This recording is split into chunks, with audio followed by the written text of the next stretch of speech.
There we go. It's probably going to be bouncy as fuck. Yeah, it's bouncy. I'll try and hold it with both hands. Also, that's... Do I need to give that a clean? Is that better? No. I don't know, it seems a bit better. That's also partly because my glasses... It's a bit blurry with my glasses on.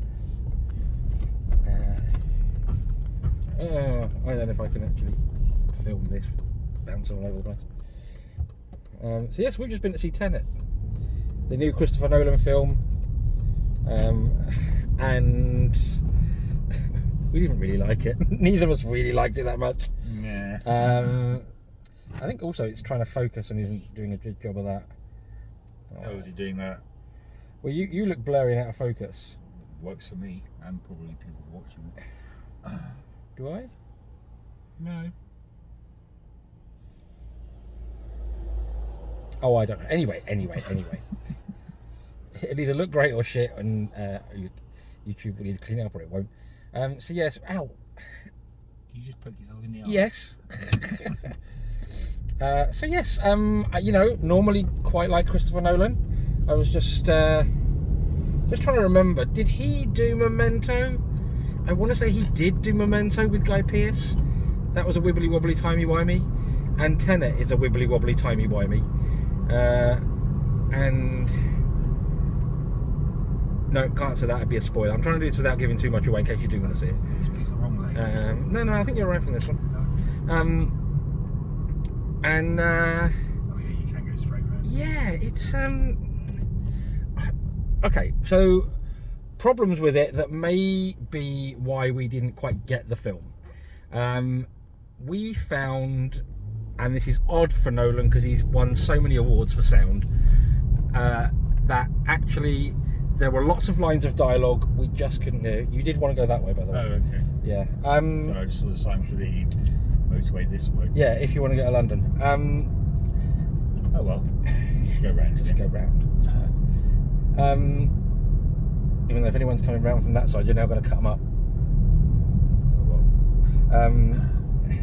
I know what. Oh shit. Wrong Not lane. that one. Not that one. That one. That yeah, one. I know, but I'm in the wrong lane, so I was turn around. See what I have to deal with. So we're just going to drive into KFC's car park and drive out again for no reason. So back to the film. The sound design was poor. I mean, I don't really know about projection these days. Back in the old days, I knew a little about it. I don't know how the sound works. I don't know if each individual projector can have its own sound mix. But the music and effects drowned out some really key bits of dialogue in really important scenes that I think led to us not really knowing what was going on at times. Certainly in the final scene, for reasons I won't go into, you'll see it in the trailer if you watch the trailer. There are people in masks, like full-on like gas mask type things. And the protagonist, frequently I lost what he was saying. So he'd be setting up a plan or giving instructions or explaining a do-daddy thing, and not a fucking clue what he'd said. Excuse me. Oh, COVID, I'm dying. Not dying.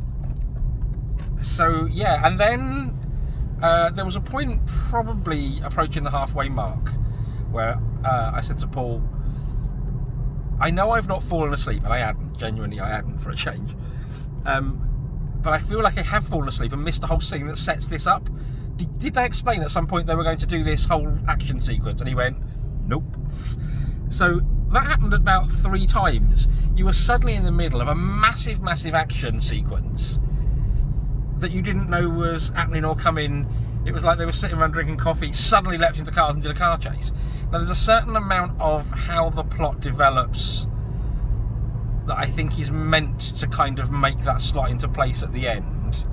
I think it's also possible that part of the wibbly wobbly timey wimey, but I don't think it did. No, I think more the aforementioned really bad sound stuff that I suspect there may have been some dialogue that we didn't catch, setting this up in like the scenes previous. Maybe. Because I did struggle to hear what they were saying a lot of the time during that movie. Yeah. And then the other thing that kind of disappointed me was very early on in the film, I made some comments about how I thought the rest of the film was going to go, and it landed exactly how I predicted. And I was kind of hoping I wasn't going to be right, if that makes sense. So, yeah, people who watch... I think it's struggling with the focus. I must have a really dirty lens. Or it's the light. Could just be the light. Or the nighttime thing. I don't know. But yeah, no, I mean, overall, not brilliant. Didn't love it. I wouldn't rush to the cinema. I don't think it was even that spectacular that you need to see it on the big screen, particularly. I have decided that I still do fancy Kenneth Branagh, and he looks pretty hot with a beard in this. So, and he gets his shirt off at one point. So, that was nice. But yeah, on the whole, I'd rank it probably last in all of Christopher Nolan's films that I've seen. Bear in mind, I haven't seen Dunkirk. Was it Dunkirk he did? It was, wasn't it? No idea. It was Dunkirk. Wasn't. What was the other one? 1919 or whatever the fuck it was. 1914, 1921. Some year. Bollocks. I don't know. Yeah, Dunkirk was his. I think that's the one that was all the Oscars for the sound and visual and blah blah blah technical shiz.